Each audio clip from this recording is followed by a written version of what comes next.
क्या सपा और कांग्रेस का गठबंधन होगा? अगर गठबंधन हुआ तो किसे फायदा और किसे नुकसान होगा? क्या राहुल गांधी को एहसास हो गया है कि इस बार यूपी का मुसलमान कांग्रेस को वोट करेगा?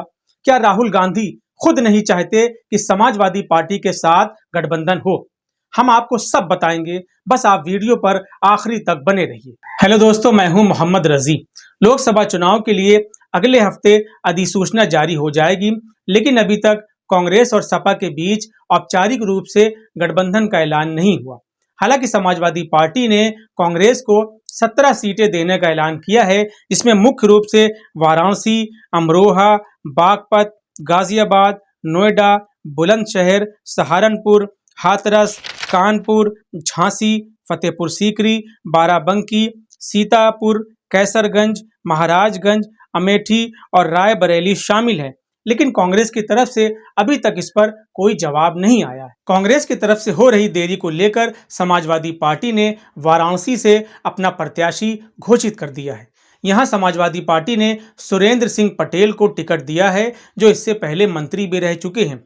अब सवाल यह है कि जब वाराणसी कांग्रेस को देने की बात कही गई है, तो फिर समाजवादी पार्टी ने वाराणसी से अपना प्रत्याशी क्यों उतारा? बात सिर्फ वाराणसी की नहीं है, बल्कि अमरोहा और बागपत में भी, जिसे कांग्रेस को देने का ऐलान किया गया है, यहां भी समाजवादी पार्टी ने अपना लोकसभा प्रभारी नियुक्त कर दिया है। और आमतौर पर यह देखा जाता है कि समाजवादी पार्टी जिस व्यक्ति को लोकसभा प्रभारी नियुक्त करती है, लोकसभा चुनाव में उसे ही टिकट दे देती है। यानी आप अगले कुछ दिनों में देखेंगे कि बागपत और अमरोहा में भी समाजवादी पार्टी ने अपना प्रत्याशी घोषित कर दिया। इसका मतलब यह है कि समाजवादी पार्टी और कांग्रेस के बीच गठबंधन की संभावनाएं अब ना के बराबर है।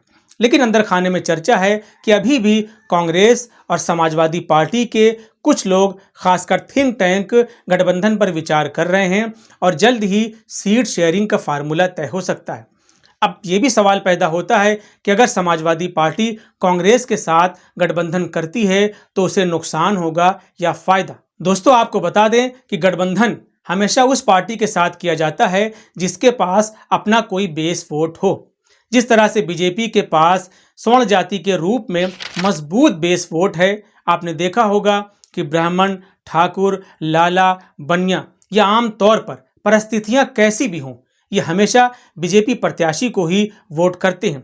इसी तरह यादव और मुसलमानों को समाजवादी पार्टी का बेस वोट माना जाता है।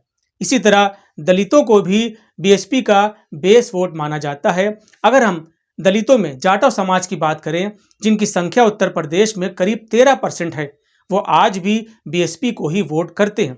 आपने देखा होगा कि परिस्थितियां कैसी भी हों, विधानसभा हो या लोकसभा, बीएसपी की सीटें भले ही कम हो जाएं, उसे सीटें भले ही ना मिले, लेकिन उसका वोट शेयर हमेशा 15 से 20% तक रहता है। इसकी वजह सिर्फ और सिर्फ उसका बेस वोट है।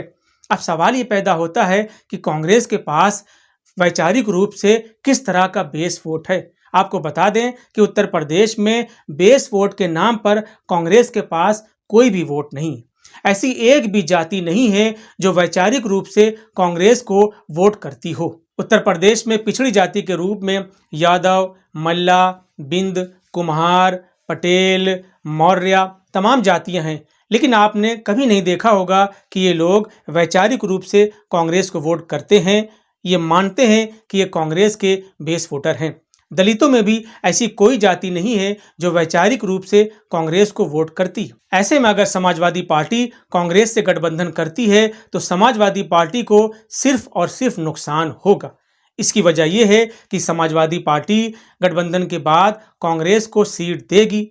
जब आप कम सीट पर चुनाव लड़ेंगे तो आपको कम सीटें भी मिलेंगी, आपका वोट प्रतिशत भी गिरेगा। अब सवाल ये पैदा होता है कि जब समाजवादी पार्टी को नुकसान होगा तो फिर अखिलेश यादव क्यों कांग्रेस के साथ गठबंधन करना चाहते हैं, क्यों कांग्रेस को 17 सीटें देने का फैसला किया है? दोस्तों, दरअसल इस बार अखिलेश यादव को एहसास हो गया है कि मुसलमानों का एक धड़ा कांग्रेस को वोट दे सकता है। वो इसको लेकर चिंतित भी हैं और डरे हुए भी हैं।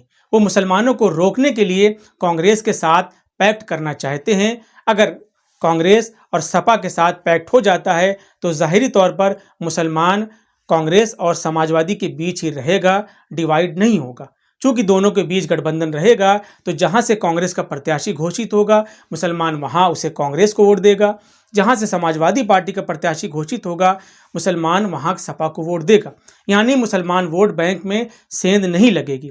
अगर गठबंधन नहीं हुआ तो मुसलमान 20%, 25%, 30% तक अलग अलग जगहों पर कांग्रेस को वोट दे सकता है। इससे समाजवादी पार्टी को नुकसान होगा। इसलिए अखिलेश यादव चाहते हैं कि मुसलमानों में कोई टूट ना हो और वो कांग्रेस के साथ गठबंधन कर ले। वहीं दूसरी तरफ अगर हम कांग्रेस की बात करें तो सपा के साथ गठबंधन करने पर कांग्रेस को निश्चित रूप से फायदा होगा। यानी जो समाजवादी पार्टी का बेस वोटर है, यादव और मुसलमान, ये कांग्रेस के फेवर में लामबंद होंगे। इसका फायदा कांग्रेस को मिलेगा।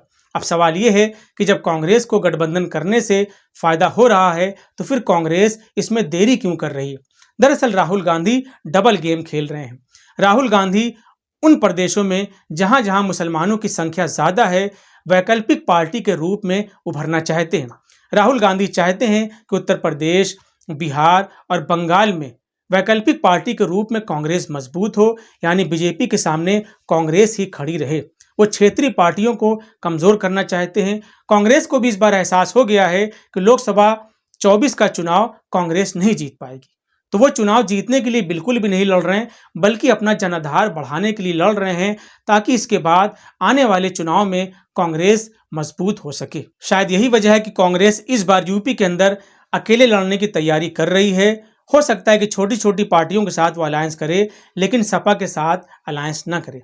वहीं राजनीतिक जानकार मानते हैं कि समाजवादी पार्टी को भी कांग्रेस के साथ अलायंस नहीं करना चाहिए, क्योंकि कांग्रेस के पास अपना कोई बेस वोट है नहीं, और जब कांग्रेस के पास कोई बेस वोट है ही नहीं तो वो चुनाव में बीजेपी समाजवादी पार्टी के फेवर में लामबंद कैसे होगा।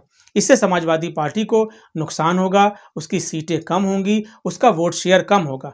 भले ही मुसलमान कहीं कहीं पर कांग्रेस को वोट दे दे, लेकिन आज भी बड़ी संख्या में जो मुसलमान है वो समाजवादी पार्टी को ही वोट देगा, खासकर उन सीटों पर जहां समाजवादी मजबूत है, जैसे आजमगढ़, बदायूं, रामपुर, मुरादाबाद, संभल, फिरोजाबाद, मैनपुरी, एटा, गाजीपुर, ऐसी तमाम सीटें हैं जहां समाजवादी पार्टी आज भी मजबूत है, मजबूती के साथ चुनाव लड़ रही है। इसलिए मुसलमान यहां समाजवादी पार्टी को ही वोट देगा। ऐसे में समाजवादी पार्टी को कांग्रेस के साथ अलायंस करने से कोई बहुत ज्यादा फायदा नहीं होने वाला, बल्कि नुकसान होने की संभावना ज्यादा है। आप इस बारे में क्या राय रखते हैं हमें कमेंट बॉक्स में लिखकर जरूर बताएं। फिलहाल आज के लिए इतना ही। वीडियो पसंद आया हो तो इसे लाइक और शेयर जरूर करें, चैनल को भी सब्सक्राइब करें। धन्यवाद।